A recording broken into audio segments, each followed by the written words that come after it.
Mas bumigat ang plot ng UAAP Season 86 volleyball tournaments matapos ang magkabilang upset sa men's at women's division. UAAP Women's Volleyball Final 4 complete. NU at Lasal agawan sa number 1. Men's Volleyball may agawan pa sa Final 4. Ateneo still alive. Pero bago yun mga ka-V-Heads, huwag kalimutang mag-subscribe at i-click ang notification bell para updated ka sa aking latest videos. Crucial lang naging epekto ng game results ng UAAP Volleyball ngayong April 13, Sabado, matapos ang upset sa men's at women's division.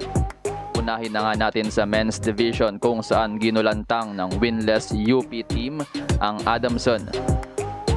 Wala na ngang winless team sa kahit anong division ngayong UAAP volleyball season dahil parehong bottom teams ng UP ay meron ng tag-isang panalo.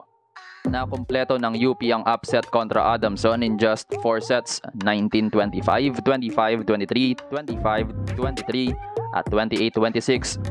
Best player of the game si Luis Gamban with 13 points, 16 receptions and 9 digs. Habang sa second game naman ng men's division na kumpleto ng FEU ang mastery kontra sa UST. Pinataas ng FEU ang kanilang tsansa para ma-secure ang isang twice to beat advantage. Sila pa rin ang number 1 team ng torneo with 10 wins and 1 loss. Pinataob na lang UST in 4 sets, 25-23, 25-27, 25-22 at 25-15. Player of the game si Ariel Cacao with 25 excellent sets.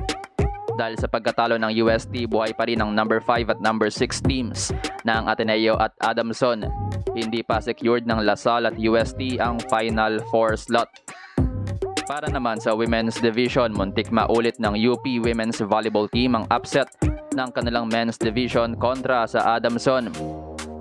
Pero hindi pumayag ang Adamson Lady Falcons na maituloy ang kanilang 6-game losing streak matapos maisalba ang 2-1 deficit kontra UP. Hindi na kumpleto ng UP ang upset 17-25, 25-23, 25-20, 23-25 at 13-15. Top scorer si Barbie Hamili with 16 points. Nagdagdag naman ng 15 points si Nike, 12 points si Villegas at 10 points si Bascon. Tinablahan din ng UP ang 4 players with double digits. Nanguna si Niña Itang with 17 points kabilang ang 7 big blocks. Meron ding tig 16 points si Monares at Encarnacion habang may 10 points si Bustrillo. Para naman sa huling game, 5 sets din ang bakbakan ng FEU at UST sa women's division. At nakaganti nga ang FEU sa reverse sweep sa kanila ng UST noong round 1. This time, hinabol nila ang 2 sets to 1 lead ng UST at naipanalo ang set 5 ng medyo komportable. 19-25, 25-19, 21-25, 25-20 at 15-10. Player of the game ang foreign student athlete ng FEU na si Faida Bacangke scoring 21 big points. Nanguna siya sa attacking, blocking at serving departments ng FEU. May 16 points naman si Jean Asis. Sa kabilang banda, hindi naging sapat ang 20 points na nagbabalik na si Angge Poyos, 15 points ni Jurado at 12 points ni Perdido.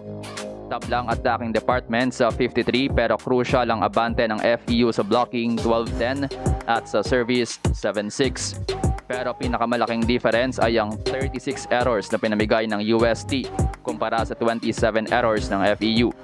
Dahil dito na kompleto ng hindi oras ang final forecast ng UAAP Women's Volleyball. Umakyat na sa number 1 spot ang Lasal with 9 wins and 1 loss. Bumaba sa number 2 spot ang UST with 10 wins and 2 losses. Number 3 naman ang NU with 9-2 win-loss record at gumanda naman ang record ng FEU sa 7 wins and 4 losses. Wala nang bidding para sa habulan sa Final 4 ang remaining games pero crucial pa rin yon para maghilahan ng top 4 teams. Wala pa nga rin koponan ang nakakasecure ng twice to beat advantage and most likely mag-aagawan dyan ang Lasal, NU at UST.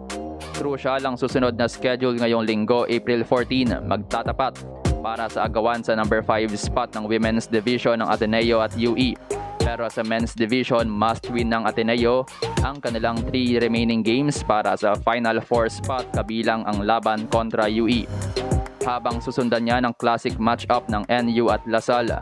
Para sa men's division, pag nanalo ang NU, most likely ay FEU at NU nang may twice to beat advantage. bababa rin ang standings ng Lasal.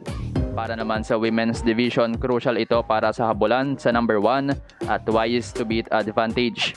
Para ang teams din ay wala pang talo so far sa second round, kaya mabigat ang magiging epekto after ng finals rematch.